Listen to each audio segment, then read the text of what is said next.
And that's the Houston Rockets, who currently sit second, 49 and 26. They've won their last three. They've won nine of the last 10. They've started the season really strong.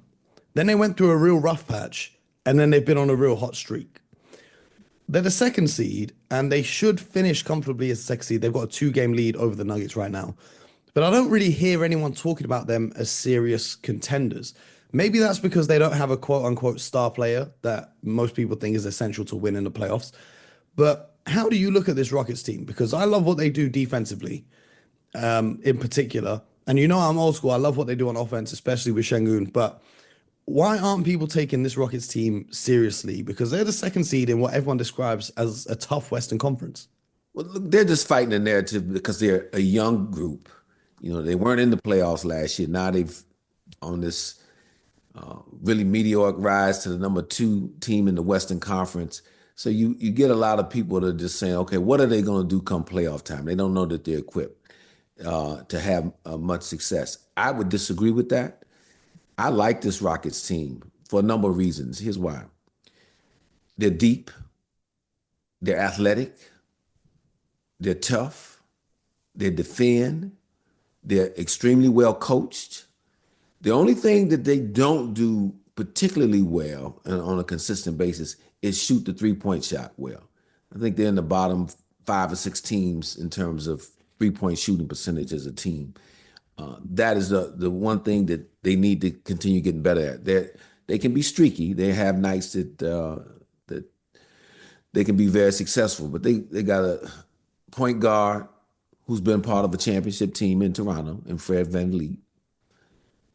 You've got Jeff Green, who doesn't play a lot. He played last night when I watched him against the Phoenix Suns, Oh, but who's been part of, long-term veteran, great mentor to have over there for a younger group, and was a champion with the Denver Nuggets. And you mentioned Sengun, who's a load down on the box. He can really score. And they have athletic guys who can defend. Amen Thompson, good defender. Jalen Green attacks the basket, great in transition, but has improved a lot defensively under the tutelage of Ime Udoka. I like this group, and they play together, and they don't play with any fear in them. So it's going to be interesting to watch them in the playoffs. Obviously, they have to go through a playoff series and get some bumps and bruises and feel what it's like to now play teams when they have an encyclopedia to prepare for you versus a couple pages of yep. Yep. of a scouting report notes during the regular season. But I like the group, and I have a lot of confidence in Ime that he'll have them prepared to compete, and they can beat you in a number of different ways. And you know me, Mo, I've liked teams that are extremely deep, and the whole notion that you have to have a superstar to win it. Yeah, that can be disputed. Just go back in some time. Obviously, where I came up in the league with the Detroit Pistons, we had a lot of guys who were stars. Nobody was looked at as a superstar, but that team was very successful and became champions in the league. And I see some similarities with this Houston group. They don't have a lot of playoff experience, but the last time Ime Udoka coached in the NBA playoffs, he took his team to the NBA finals. That was the Boston Celtics in 2022. Houston right now, 12th in offense, 4th in defense. They do well against the elite teams in the league. BJ, how confident are you in this Rockets team? Because it's going to be a tough matchup because they could face any one of the Warriors, Timberwolves, Clippers in that first round. How confident are you that this Rocket team can advance at the very least out of the first round? Well, the way I'm looking at this situation for the Rockets team, they've already won. They are ahead of schedule. I think it's unfair at this particular time to think that they, with the experience that they currently have on their roster, they are a team that I or anyone have chosen at the beginning of the season to be the second seed in the conference. I didn't see this coming. They are ahead of schedule. And then when I look at the schedule, I said they could play a team in the first round. They could play the Minnesota Timberwolves or the LA Clippers. Okay, let's throw the seeding out. That can go either way. Okay, just from an experience point of view. I know we're talking about seeding and they would be the second seed, but if the Clippers, for instance, or Minnesota was the seventh seed, that's a toss-up. And the only reason you would say it's a toss-up is because of the seeding of the regular season. They just don't have the experience. But overall, this has been a major success for this group, a terrific achievement. They are the second best team in the Western Conference. Okay, raise your hand if you're not a Houston Rockets fan that you had that at the beginning of the season. And they will get an opportunity to compete and do it with home court, which they deserve because they played well enough to get it. So I think this is a terrific experience, learning experience for them. However, they don't have any experience at all as a group and their age. So we have to call it like we see it here. Now, it's one thing that we know at Ime Udoka team, Coach Udoka is going to have these guys fighting. These guys are going to play hard, but this isn't something, or this isn't a series, whoever they end up playing, where you're going to say they are the heavily favored team coming in. And that's good. That's good for them. So I could see this going either way just because of their youth and their age. Nothing against their team, but they're so young and they are an emerging team. I just think they're ahead of schedule. I did not anticipate this team playing this well so soon, but give them credit. I've always liked their team. You know, Mo, Scott both know what I think about a Coach Udoka. He's one of my favorite coaches, but I just didn't see this coming. I didn't have this coming, especially in the Western Conference.